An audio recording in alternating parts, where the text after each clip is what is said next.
dungeon, where the city's darkest tales come to life, you'll need a strong stomach,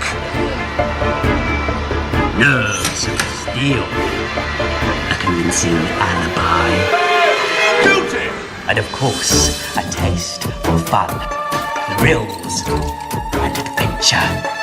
Drop into the dungeon, if you dare. Today we have a session at the London Dungeon, approximately 3:45, right? Yeah.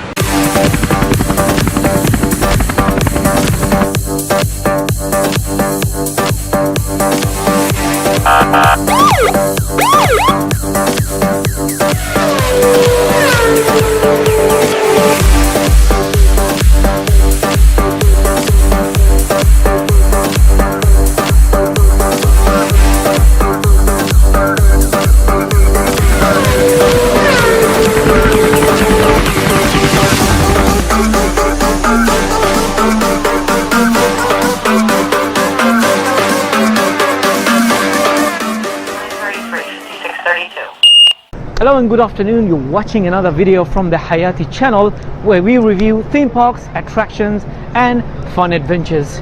Now the London Dungeon, as we explained in our previous videos, it's a scare attraction where it talks about the history.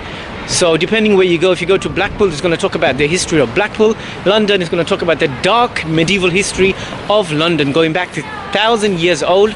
It combines special effects, screams, and it also got a ride as well, a drop tower style kind of ride. It brings theatrical acting all in one. Definitely it's not for little kids or for the faint-hearted. Let's go in.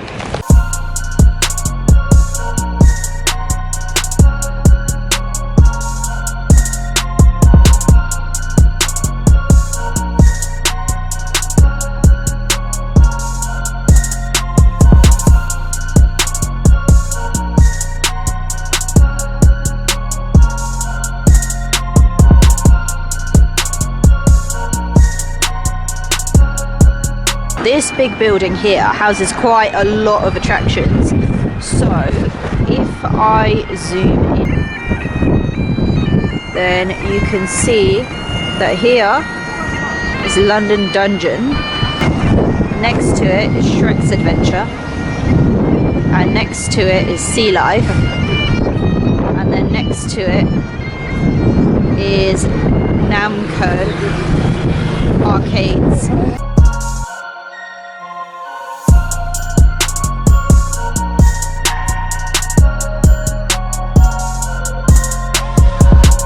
The London Dungeon is a uniquely thrilling attraction that will whisk you away back to the capital's most perilous past.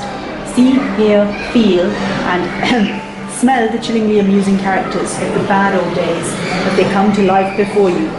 Will you lose yourself in fear or in... So we've just come to this little hut thingy here outside London Dungeons and realised that actually you don't have to book online necessarily, you can book right here.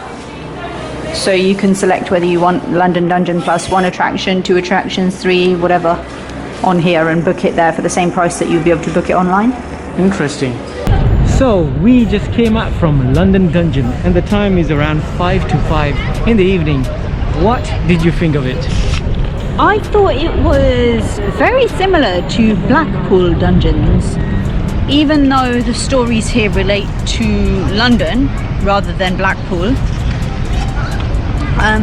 But yeah, no, obviously there's here they have more about like the fire of London and then Jack the Ripper, that kind of thing, which obviously isn't in Blackpool because it didn't happen in Blackpool.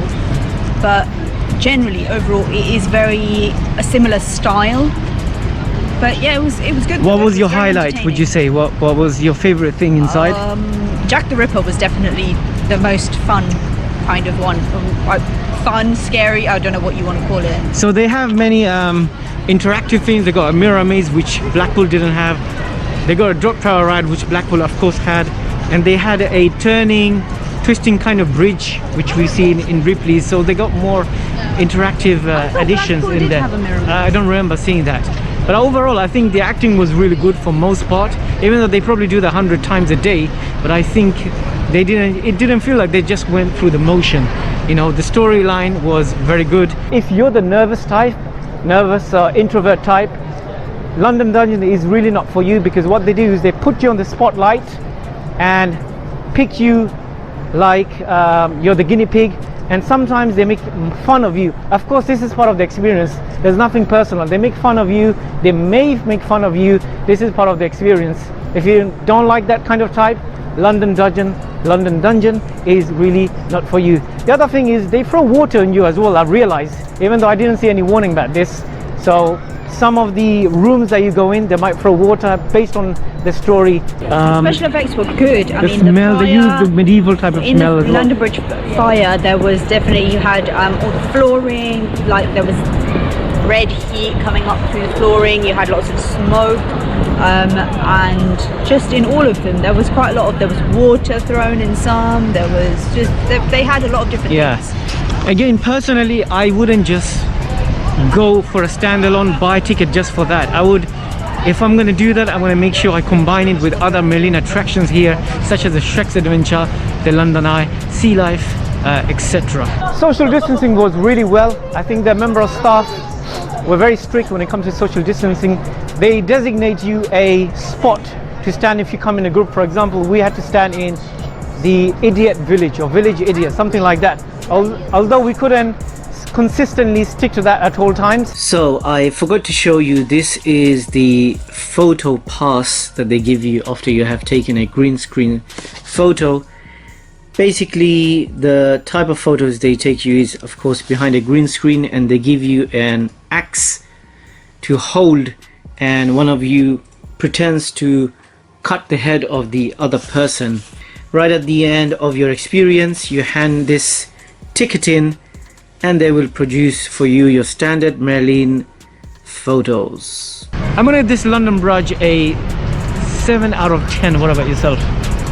I would say for me it's probably going to be around 6 out of 10. It was good, but I don't know, maybe I'm just comparing it to Blackpool, so